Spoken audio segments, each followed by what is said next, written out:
নমস্কার বন্ধুরা, সকলকে জানাই, আমার ফেসবুকে থাকা সকল বন্ধুকে জানাই সুপ্রভাত, ও ইউটিউবে থাকা সকল বন্ধুকে জানাই নমস্কার। আজকে আমরা সকাল সকাল চলে এসেছি পাটের জমিতে নিরোতে। এই যে দেখতে পাচ্ছেন আমরা সব নিরোচ্ছি। আমাদের এখানে ওই যে টেরে একজন আছে, টোটাল এখানে 4 জন 5 জন 6 জন রয়েছি আমরা, আমাকে নিয়ে। আজকে সবচেয়ে গুরুত্বপূর্ণ একটা বিষয়, কাল রাতে বৃষ্টি হয়েছে, তবু আমরা আজকে নেড়াতে এসেছি। কিন্তু আমাদের হালে হাল নেই। এই যে আমরা নেড়োচ্ছি, দেখুন সবাই একটু উঠে দাঁড়াও তো, আমরা কিভাবে ভিজে গেছি দেখো।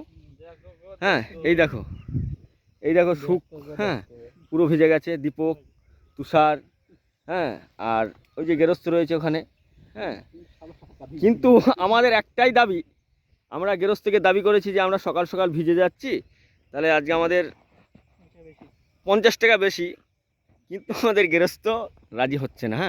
বন্ধুরা, আপনারা একটু কমেন্ট করে জানাবেন, এই যে এত কষ্ট করে নিড়ানোর পরে ভিজে রোদে জলে, আবার এই যে ঘন পাট, বড় পাট, এই গরম কি করব আমরা, আপনারা একটু জানাবেন। এটা আপনাদের কাছে কিন্তু আমাদের বিশেষ অনুরোধ থাকলো। কিন্তু আমরা গরিব মানুষ, খেটে খাবো। এই যে ভিজে ঠান্ডা লেগেছে, বাড়িতে বউ বাচ্চা রয়েছে, কি করব বুঝতে পারছি না। আপনারা সকলেই ভালো থাকুন, আবার পরের ভিডিওতে আপনাদের সাথে সাক্ষাৎ হবে।